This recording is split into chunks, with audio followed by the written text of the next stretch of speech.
So my name is David Voss. I grew up in this church, finally got an opportunity to go on one of the missions trips. I went with our church to Raynell, West Virginia to work on a home for a couple that had lost theirs previously. Hi, I'm Brian Borsma. I went on week 3. We drywalled the house. My name is Ryan Brower. I went on week 4 of the Serve Project, and I was part of the taping, sanding, and flooring crew. My name's Ed Kawa Sr. Week 5. My name is Bill Iwema. On week 5, basically my task was install trim, helped hang doors, and we worked under the house. We installed sheeting under the house. We also insulated under the house. Started to build some framing and some skirting for the house.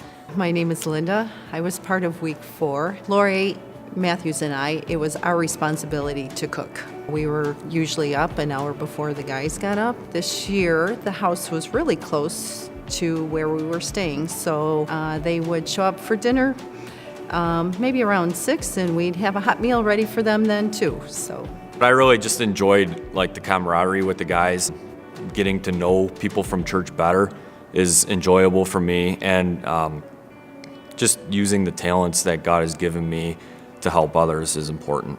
we pray for the people each night.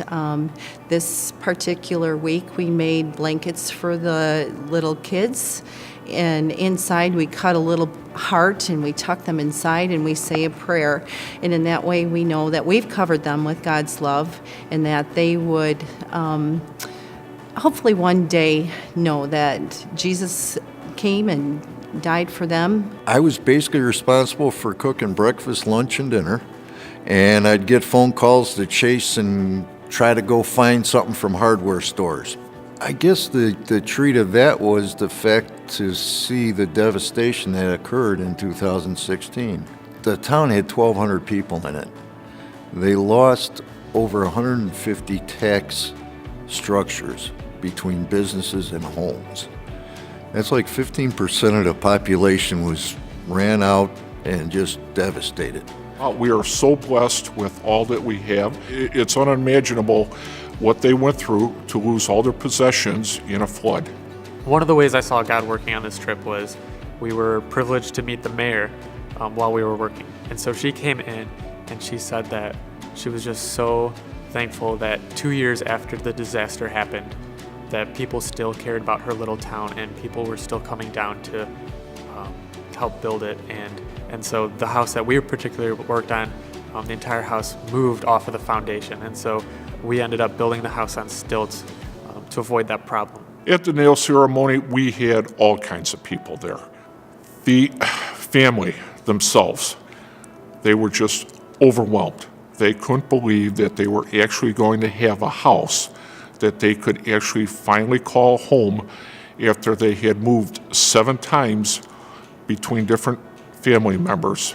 It's hard to put yourself in a situation where you would need help from someone else for a house, but I would imagine that it's got to be exciting to see a house get built in 5 weeks. There's got to be just a sense of gratitude of knowing, I didn't really do anything necessarily to deserve this, but